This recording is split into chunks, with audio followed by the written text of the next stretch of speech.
मेरे ऊपर मुकदमा दर्ज नहीं था, मेरी मदर के नाम पे वो मुकदमा दर्ज था। मुझे झूठ बोलकर मेरे घर से उठाया गया है और झूठे मुकदमे में मुझे फंसाया गया है। जो आरोप लगाए गए कि झूठे दस्तावेज लगाकर मीटर लगाया गया वो बेबुनियाद है, झूठे हैं। जब मैं कोर्ट से भी जीत चुका हूं तो मुझे कोई झूठा दस्तावेज तैयार करके वहां पे अपना पोजीशन साबित करने की जरूरत नहीं है। इस प्लॉट में ये अपना पूरा हिस्सा बेच चुके हैं इस जमीन में, और ये हमारी जमीन में तब घुसने लगे हैं जब ये बीजेपी में शामिल हुए हैं। इसमें बीजेपी के पूर्व विधायक की भी इनको शय है और यही लोग हमारे ऊपर झूठे मुकदमे दर्ज करवा रहे हैं। मेरे ऊपर मुकदमा दर्ज नहीं था, मेरी मदर के नाम पे वो मुकदमा दर्ज था। जिस समय मुझे अरेस्ट किया गया उसमें ना तो सेक्शन 120 भी लगाया गया था और ना ही सेक्शन 41 का मुझे नोटिस दिया गया था। मुझे झूठ बोलकर मेरे घर से उठाया गया है और झूठे मुकदमे में मुझे फंसाया गया है।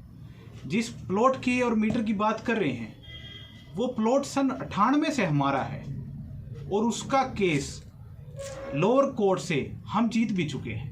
सेशन कोर्ट में वो केस पेंडिंग है और मुझे यकीन है माननीय न्यायालय पे, जैसे आज तक हमें न्याय मिलता आया है आगे में भी न्याय मिलेगा और वो केस का फैसला हमारे हक में आएगा।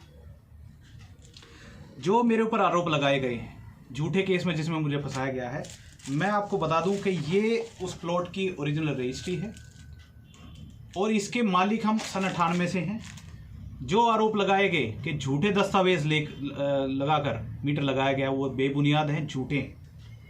जिसने भी वो मीटर लगवाया है, जिसने वो डॉक्यूमेंट तैयार करवाए गए हैं, उसके ऊपर कानूनी कार्रवाई होनी चाहिए और उसके खिलाफ सख्त से सख्त सजा भी होनी चाहिए। क्या मीटर आपने लगवाया? जी नहीं, और मेरे पास मीटर लगवाने के लिए ओरिजिनल डॉक्यूमेंट है। मुझे कोई भी झूठा दस्तावेज तैयार करने की ज़रूरत नहीं। जब मैं कोर्ट से भी जीत चुका हूं तो मुझे कोई झूठा दस्तावेज तैयार करके वहां पे अपना पोजीशन साबित करने की ज़रूरत नहीं है।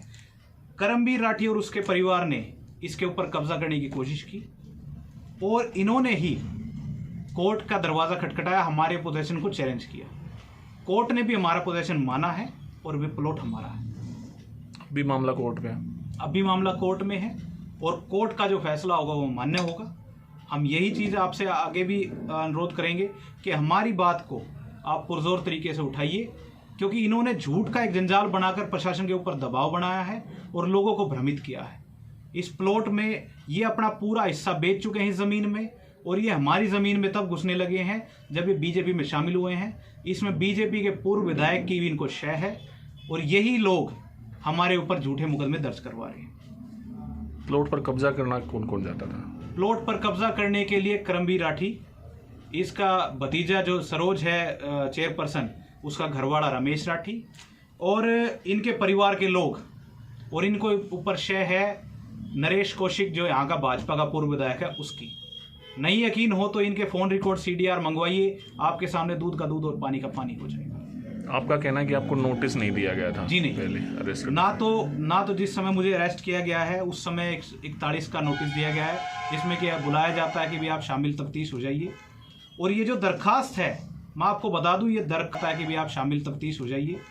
और ये जो दरखास्त है, मैं आपको बता दूं, ये दरखास्त भी पिछले साल फरवरी की है जिसके ऊपर मुकदमा दर्ज किया गया था मेरी मदर के खिलाफ। और 7 महीने बाद मुकदमा दर्ज तब हुआ था जब हमने 2 अक्टूबर को शहर में हो रहे सट्टे और जुए के कारोबार का पर्दाफाश किया था, जिससे कि पुलिस अधीक्षक और यहाँ के लोकल SHO तिलमिला उठे थे। हम यहाँ के लोगों के बचाने के लिए जंग लड़ते हैं और ये हमें फंसाने के लिए जंग लड़ते हैं। प्रायोरिटी देख लीजिए आप लोगों की। आपका कहना कि इलीगल तरीके से अरेस्ट किया गया, तो बिल्कुल क्या करेंगे? इलीगल तरीके से अरेस्ट किया गया है।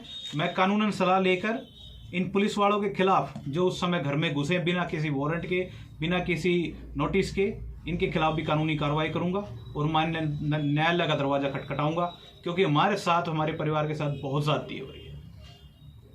परिवार की सुरक्षा के लिए देखिए, मैं प्रशासन से एक ही मांग करता हूँ, मिनिस्टर साहब से, अनिल विज साहब, माननीय खट्टर साहब, हमारे परिवार को बहुत यहाँ के लोगों से, इन लोगों से जो ये राजनीतिक षड्यंत्र रचते हैं, इनसे बहुत ज़्यादा खतरा है। किस तरीके का खतरा?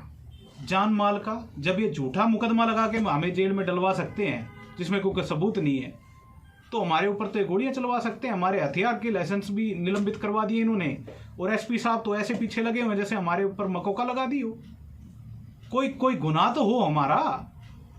हमारे हथियार तक जमा करवा लिए गए हैं। हमारी सुरक्षा की इंतजाम कौन करेगा? मैं माननीय प्रशासन से, खट्टर साहब से, अनिल विज साहब से गुजारिश करता हूं कि हमारी परिवार की सुरक्षा के लिए आप कठोर कदम उठाइए और ये इन वर्दी पहने वाले गुंडों से हमें बचाइए। मैं आपसे यही मांग करता हूं।